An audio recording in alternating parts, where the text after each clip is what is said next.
Welcome back to another episode of the Sail Pray Sound Virtual Regatta Sailing Lessons. We're on Lesson 4 now.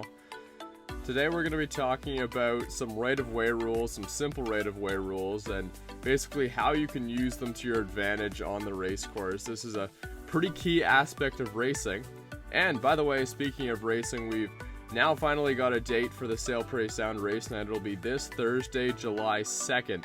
So make sure you sign up on the Google Docs sheet. There'll be a video coming out pretty soon telling you how to do all of that. So sign up for the Sail Pray Sound race night and stay tuned for more content and lesson 4 of the Sail Pray Sound virtual regatta sailing lessons.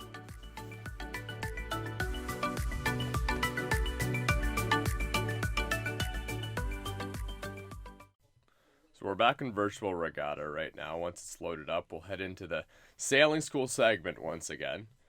And we're going to start off here with avoid the boat in front of section 2 of the regatta. So this lesson right now is basically just telling us that if there's a boat in front of you that's going slower and you're overtaking them, you will have to avoid them, or else you will get a penalty when you're on the race courses. And you'll see as well, when you take a penalty, your boat will just slow down for anywhere between 5 and 10 seconds. So here we go. We avoid the boat in front. It's clearly sailing slower than us. And just like that, we have completed the first part of this lesson. Next, we're going to do port versus starboard. And before we get started, let me just clarify exactly what a port and starboard tack is. So a port tack is when the wind is hitting the left side of your sails. So port being left, you have the wind hitting the left side of your sails. That would be a port tack. A starboard tack is the exact opposite, is when the wind is hitting the right side of your sails or the starboard side of your sails. So you're on a starboard tack. In the racing rules of sailing, the boat that is on a starboard tack has right of way over the boat that is on a port tack. So this means that if you are on a port tack, you will have to give way or steer clear of the boat that is on a starboard tack. In another scenario, if you're on a starboard tack, you're free to continue to sail your course if a boat on a port tack is approaching you.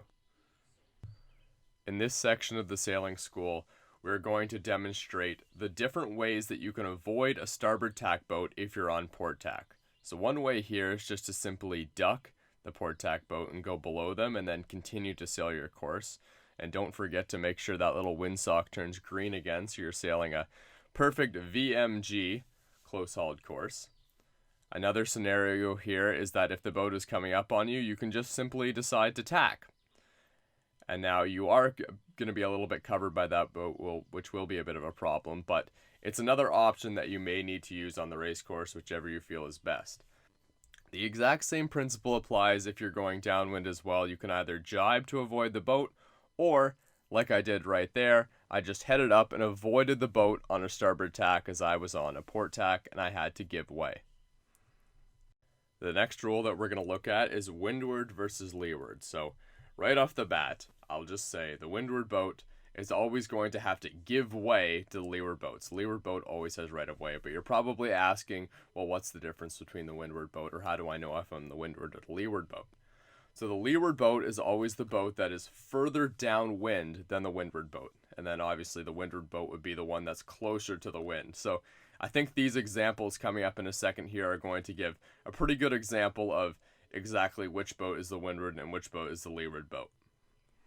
In each of these examples, we are controlling the boat that does not have right of way, so the windward boat. So here's a couple examples of scenarios where you're going to have to give way, or you're going to have to change your course for the boat that's the leeward boat. So we were the windward boat there, so we had to head up a little bit in order not to collide with the boat that was leeward of us.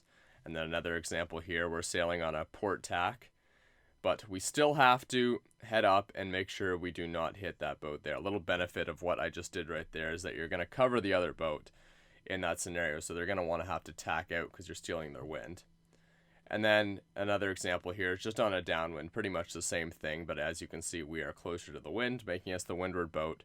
And we just head up a little bit to avoid the boat that is coming in just to our port side. The last section here has to do with mark room. And this is probably one of the most difficult rules to understand in the racing rules of sailing, and it has to do with Rule 18, which has many subsections and different parts to it. So we're going to leave that one for now, as I don't believe it is the most important rule at the moment. And I think we need a little bit more of a full lesson to do it justice and make sure that you guys fully understand how Rule 18 works. Thanks for tuning in to Lesson 4 of the Sail Praise Sound Virtual Regatta Sailing Lessons. Race night's coming up soon. Don't forget to sign up. Thursday, July 2nd is the date for the Sail Praise Sound race night. It's beautiful weather out in Perry Sound right now, but how about spend the evening doing some virtual regatta racings with some friends and some people you might not have seen. Thursday, July 2nd the date, Sail Praise Sound Virtual Regatta Sailing Lessons. Have a great rest of your week.